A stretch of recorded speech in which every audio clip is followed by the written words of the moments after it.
কদিন আগে জামাত ইসলামের এক বন্ধু, আমি নাম নিলে আবার এখানে 74-এ দাঁড়াতে পারেন, সেজন্য 2জন এমপি ছিলেন, আরেকজন পরাজিত এমপি ছিলেন, আরেকজন নেতা ছিলেন। বক্তৃতা দিচ্ছে ইসলামের উপর হাত দিবেন না। মানে স্পিকার, ইসলামী ব্যাংক ইসলাম নয়, আমাদের জনাব মির্জা ফখরুল ইসলামও ইসলাম নয়, জামাতে ইসলামও ইসলাম নয়। সুতরাং সবকিছুতে ইসলামের উপরে হাত দিবেন। ওরা চায় ইসলামটাকে দুনিয়া থেকে মুছে ফেলার জন্য। কিভাবে করবে ভাই? এই যে দেখেন, সৌদির এক ফ্ল্যাটে এক ব্যক্তি পবিত্র কোরআন শরীফ পড়তেছেন। সুবহান আল্লাহ।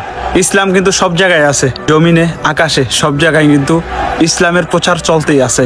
আসলে যারা চায় যে ইসলামটাকে দাবানোর জন্য, বিশ্বাস করেন ভাই, তারা যত দাবানোর চেষ্টা করবে তত ইসলাম আরো উপরে উঠে যাবে। এই দুনিয়াতে একদিন ইসলামের পতাকা উঠবেই ইনশাল্লাহ।